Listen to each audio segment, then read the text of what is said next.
ओम शांति। आज 23 मई 2021 अव्यक्त बाप दादा के रिवाइज कोर्स के 6 जनवरी 1988 के महावाक्य है, दिल के ज्ञानी तथा स्नेही बनो और लीकेज को बंद करो। आज स्नेह के सागर बाप दादा अपने स्नेही बच्चों से मिलने के लिए आए हैं।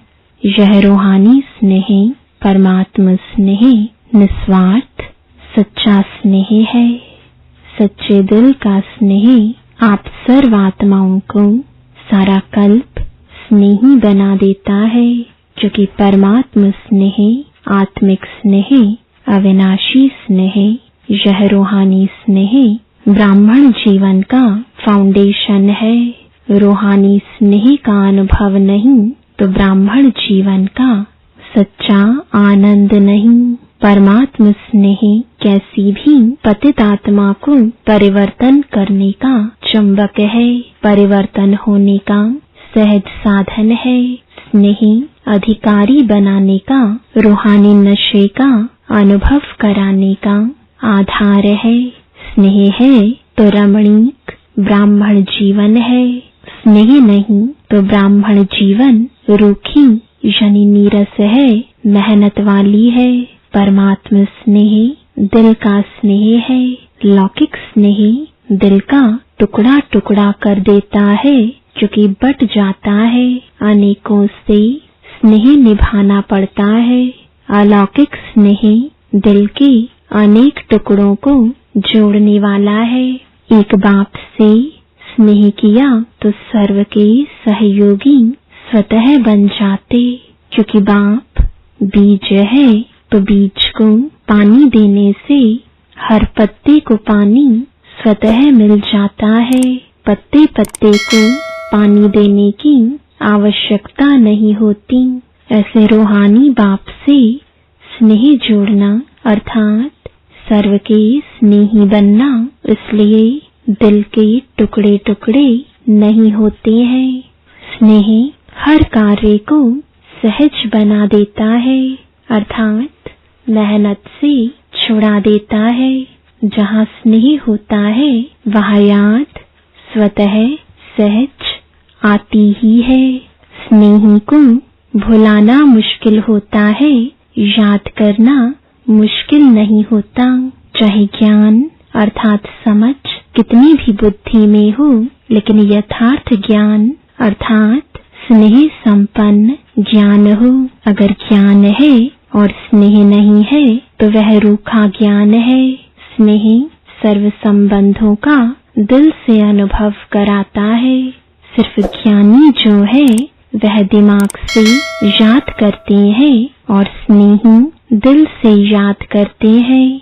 दिमाग से याद करने वालों को याद में, सेवा में, धारणा में मेहनत करनी पड़ती है।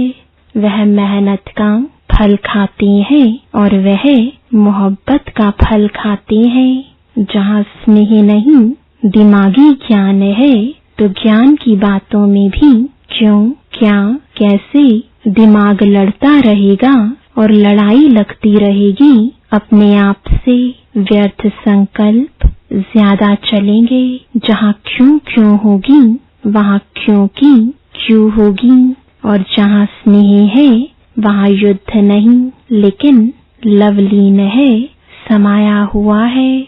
जिससे दिल का स्नेह होता है तो स्नेह की बात में क्यों क्या नहीं उठता है। जैसे परवाना क्षमा के स्नेह में क्यों क्या नहीं करता, न्योछावर हो जाता है, वैसे परमात्मा स्नेही आत्माएं स्नेह में समाई हुई रहती हैं। कई बच्चे बाप से रूह रिहान करते यह कंप्लेंट यानी शिकायत करते हैं कि ज्ञान तो बुद्धि में है, ब्राह्मण भी बन गए, आत्मा को भी जान गए, बाप को भी पूरे परिचय से जान गए, संबंधों का भी पता है, चक्र का भी ज्ञान है, रचयिता और रचना का भी सारा ज्ञान है, फिर भी याद सहज क्यों नहीं होती? आनंद का, विशक्ति का, शांति का सदा अनुभव क्यों नहीं होता है? मेहनत से क्यों याद आती? निरंतर क्यों नहीं याद रहती? बार बार याद भूलती क्यों? इसका कारण क्योंकि ज्ञान दिमाग तक है, ज्ञान के साथ साथ दिल का स्नेह कम है, दिमागी स्नेह है। मैं बच्चा हूँ, वह बाप है, दाता है, विधाता है, दिमागी ज्ञान है। लेकिन यही ज्ञान जब दिल में समा जाता है तो स्नेह की निशानी क्या दिखाते हैं? दिल तो ज्ञान और स्नेह कंबाइंड हो जाता है। ज्ञान बीज है लेकिन पानी स्नेह है। अगर बीज को पानी नहीं मिलेगा तो फल नहीं देगा। ऐसे ज्ञान है लेकिन दिल का स्नेह नहीं तो प्राप्ति का फल नहीं मिलता। इसलिए मेहनत लगती है। स्नेह अर्थात सर्व प्राप्ति के, सर्व अनुभव के सागर में समाया हुआ।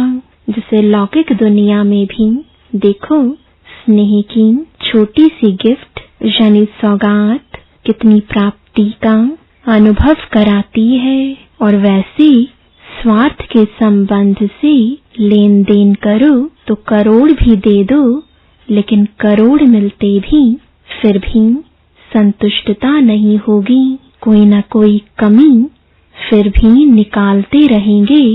यह होना चाहिए, यह करना चाहिए। आजकल कितना खर्चा करते हैं, कितना शो करते हैं, लेकिन फिर भी स्नेह समीप आता है या दूर करता है। करोड़ की लेन देन इतना सुख का अनुभव नहीं कराती, लेकिन दिल के स्नेह की एक छोटी सी चीज भी कितने सुख की अनुभूति कराती है। क्योंकि दिल का स्नेह हिसाब किताब को भी चुकतू कर लेता है। स्नेह ऐसी विशेष अनुभूति है। तो अपने आप से पूछो कि ज्ञान के साथ साथ दिल का स्नेह है। दिल में लीकेज यानी रिसाव तो नहीं है। जहाँ लीकेज होता है तो क्या होता है? अगर एक बाप के सिवाय और किसी से संकल्प मात्र भी स्नेह है, चाहे व्यक्ति से, चाहे वैभव से, व्यक्ति के भी, चाहे शरीर से स्नेह हो, चाहे उनकी विशेषता से हो, हद की प्राप्ति के आधार से हो, लेकिन विशेषता देने वाला कौन? प्राप्ति कराने वाला कौन? किसी भी प्रकार से स्नेह अर्थात लगाव, चाहे संकल्प मात्र हो, चाहे वाणी मात्र हो, व कर्म में हो, इसको लीकेज कहा जाएगा। कई बच्चे बहुत भोलेपन में कहते हैं लगाव नहीं है लेकिन अच्छा लगता है, चाहते नहीं है लेकिन याद आ जाती है। तो लगाव की निशानी है संकल्प, बोल और कर्म में झुकाव। इसलिए लीकेज होने के कारण शक्ति नहीं बढ़ती है और शक्तिशाली न होने के कारण बाप को याद करने में मेहनत लगती है और मेहनत होने के कारण संतुष्टता नहीं रहती है। जहाँ संतुष्टता नहीं वहाँ अभी अभी याद की अनुभूति से मस्ती में मस्त होंगे और अभी अभी फिर दिल शिकस्त होंगे। क्योंकि लीकेज होने के कारण शक्ति थोड़ा टाइम भरती है, सदा नहीं रहती। इसलिए सहज निरंतर योगी बन नहीं सकते। तो चेक करो, कोई व्यक्ति व वैभव में लगाव तो नहीं है, अर्थात लीकेज तो नहीं है। यह लीकेज लवलीन स्थिति का अनुभव नहीं कराएगी। वैभव का प्रयोग भले करो लेकिन योगी बन प्रयोग करो। ऐसा ना हो कि जिसको आप आराम के साधन समझते हो वह मन की स्थिति को भी आराम करे। क्योंकि कई बच्चे वैभवों के वश होते भी मन के लगाव को जान नहीं सकते। रॉयल भाषा यही कहती कि हठ योगी नहीं है, सहज योगी है। सहज योगी बनना तो अच्छा, लेकिन योगी हो जो बाप की याद को हलचल में लावे, अर्थात अपनी तरफ आकर्षित करे, झुकाव करे, तो योगी बन के प्रयोग करने वाले नहीं कहेंगे, क्योंकि बाप के बनने के कारण समय प्रति समय प्रकृति दासी अर्थात वैभवों के साधन की प्राप्ति बढ़ती जा रही है। अभी अभी 18-19 वर्ष के अंदर कितनी प्राप्ति हो रही है। सब आराम के साधन बढ़ते जा रहे हैं, लेकिन यह प्राप्तियां बाप के बनने का फल मिल रहा है, तो फल को खाते बीज को नहीं भूल जाना। यह साधन बढ़ते जाएंगे थोड़ा समय, लेकिन आराम में आते राम को नहीं भूल जाना। सच्ची सीता रहना, मर्यादा की लकीर से संकल्प रूपी अंगूठा भी नहीं निकालना, क्योंकि यह साधन बिना साधना के यूज करेंगे तो स्वर्ण हिरण का काम कर लेगा। इसलिए व्यक्ति और वैभव के लगाव और झुकाव से सदा अपने को सेफ रखना, नहीं तो बाप के स्नेही बनने के बजाय सहज योगी बनने के बजाय कभी सहयोगी, कभी सहज योगी, कभी वियोगी दोनों अनुभव करते रहेंगे। कभी याद, कभी फरियाद, ऐसी अनुभूति में रहेंगे और कंप्लेन भी कभी पूरी नहीं होगी। व्यक्ति और वैभव के झुकाव की निशानी एक तो सुनाई, कभी सहज योगी, कभी योगी, कभी फरियादी।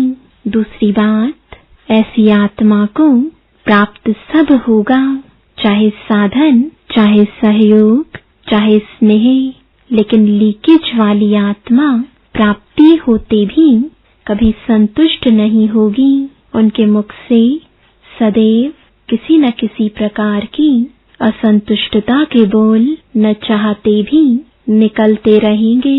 दूसरे ऐसे अनुभव करेंगे कि इनको बहुत मिलता, इन जैसा किसको नहीं मिलता, लेकिन वह आत्मा सदा अपने अप्राप्ति का, दुख का वर्णन करती रहेगी। लोग कहेंगे इन जैसा सुखी कोई नहीं, और वह कहेंगे मेरे जैसा दुखी कोई नहीं, क्योंकि गैस का गुब्बारा है, जब बढ़ता है तो बहुत ऊंचा जाता है, जब खत्म होता है तो कहाँ गिरता है। देखने में कितना सुंदर लगता है उड़ता हुआ, लेकिन अल्पकाल का होता है। कभी अपने भाग्य से संतुष्ट नहीं होगा, सदैव कोई न कोई को अपने भाग्य के अप्राप्ति के निमित्त बनाते रहेंगे। यह ऐसा करता, यह ऐसा होता, इसलिए मेरा भाग्य नहीं, भाग्य विधाता भाग्य बनाने वाला है। जहाँ भाग्य विधाता भाग्य बना रहा है, उस परमात्म शक्ति के आगे आत्मा की शक्ति भाग्य को हिला नहीं सकती। यह सब बहानेबाजी है। उड़ती कला की बाजी नहीं आती तो बहानेबाजी बहुत करते हैं। इसमें सब होशियार हैं, इसलिए यह चेक करो, चाहे स्नेह से झुकाव हो, चाहे हिसाब किताब चुकतू होने के कारण झुकाव हो, जिससे ईर्ष्या व घृणा होती है, वहां भी झुकाव होता है। बार बार वही याद आता रहेगा। बैठेंगे योग में बाप को याद करने और याद आएगा घृणा व ईर्ष्या वाला। सोचेंगे मैं स्वदर्शन चक्रधारी हूँ और चलेगा परदर्शन, तो झुकाव दोनों तरफ का नीचे ले आता है। इसलिए दोनों चेक करना, फिर बाप के आगे अर्जी डालते हैं कि वैसे मैं बहुत अच्छा हूँ, सिर्फ यह एक ही बात ऐसी है, इसको आप मिटा दो। बाप मुस्कुराते हैं कि हिसाब बनाया आपने और चुक तो करे बाप, चुक तो करावे यह बात ठीक है, लेकिन चुक तो करे यह बात ठीक नहीं। बनाने के समय बाप को भूल गए और चुक तो करने के टाइम बाबा बाबा कहते। करन करावनहार कराने के लिए बंधा हुआ है, लेकिन करना तो आपको पड़ेगा। तो सुना बच्चों का क्या क्या समाचार बाप दादा देखते हैं। सार क्या हुआ, सिर्फ रूखे ज्ञानी नहीं बनो, दिमाग के ज्ञानी नहीं बनो, दिल के ज्ञानी और स्नेही बनो और लीकेज को चेक करो।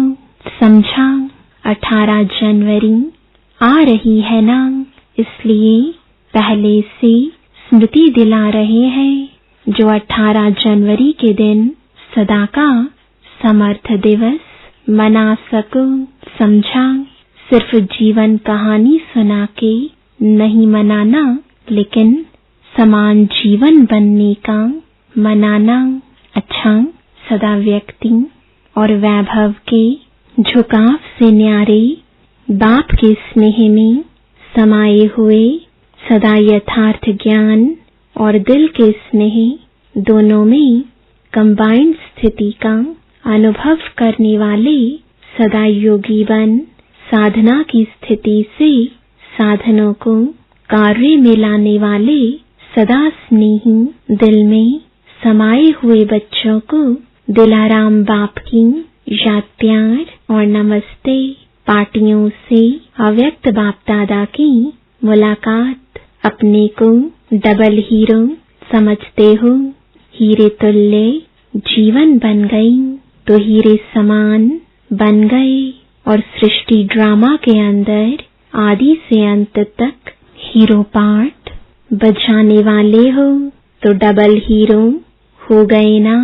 कोई भी हद के ड्रामा में पार्ट बजाने वाले हीरो एक्टर गाए जाते हैं, लेकिन डबल हीरो कोई नहीं होता, और आप डबल हीरो हो। बाप के साथ पार्ट बजाना यह कितना बड़ा भाग्य है। तो सदा इस श्रेष्ठ भाग्य को स्मृति में रख आगे बढ़ रहे होना। रुकने वाले तो नहीं होना, जो थकता नहीं है वह रुकता भी नहीं है, बढ़ता रहता है। तो आप रुकने वाले हो या थकने वाले? अकेले होते हैं तो थकते हैं, बोर हो जाते हैं तो थक जाते हैं, लेकिन जहाँ साथ हो वहाँ सदा ही उमंग उत्साह होता है। कोई भी यात्रा पर जाते हैं तो क्या करते हैं? संगठन बनाते हैं ना। क्यों बनाते हैं? संगठन से, साथ से, उमंग उत्साह से आगे बढ़ते जाते। तो आप सभी भी रूहानी यात्रा पर सदा आगे बढ़ते रहना, क्योंकि बाप का साथ, ब्राह्मण परिवार का साथ कितना बढ़िया साथ है। अगर कोई अच्छा साथी होता है तो कभी भी बोर नहीं होते, थकते नहीं। तो सदा आगे बढ़ने वाले सदा ही हर्षित रहते हैं, सदा खुशी में नाचते रहते हैं। तो वृद्धि को पाते रहते हो ना, वृद्धि को प्राप्त होना ही है, क्योंकि जहाँ भी जिस कोने में बिछड़े हुए बच्चे हैं वहाँ वह आत्माएं समीप आनी ही है। इसलिए सेवा में भी वृद्धि होती रहती है। कितना भी चाहो शांत करके बैठ जाएं, बैठ नहीं सकते। सेवा बैठने नहीं देगी, आगे बढ़ाएगी, क्योंकि जो आत्माएं बाप की थी वह बाप की फिर से बननी ही है। अच्छा, मुख्य भाइयों से अव्यक्त बाप दादा की मुलाकात। पांडव सोचते हैं कि शक्तियों को चांस अच्छा मिलता है, दादियां बनना अच्छा है, लेकिन पांडव अगर प्लानिंग बुद्धि नहीं हो तो शक्तियां क्या करेंगी? अंतिम जन्म में भी पांडव बनना कम भाग्य नहीं है, क्योंकि पांडवों की विशेषता तो ब्रह्मा बाप के साथ ही है। तो पांडव कम नहीं, पांडवों के बिना शक्तियां नहीं, शक्तियों के बिना पांडव नहीं। चतुर्भुज की दो भुजा वह है, दो भुजा वह है। इसलिए पांडवों की विशेषता अपनी निमित्त सेवा इन्हों को यानी दादियों को मिली हुई है, इसलिए यह करती है। बाकी सदा पांडवों के लिए शक्तियों को और शक्तियों के लिए पांडवों को स्नेह है, रिगार्ड है और सदा रहेगा। शक्तियां पांडवों को आगे रखती हैं, इसमें ही सफलता है, और पांडव शक्तियों को आगे रखते, इसमें ही सफलता है। पहले आप का पाठ दोनों को पक्का है। पहले आप कहते खुद भी पहले आप हो जाएंगे। बाप बीच में है तो झगड़ा है ही नहीं। पांडवों को बुद्धि का वरदान अच्छा मिला हुआ है।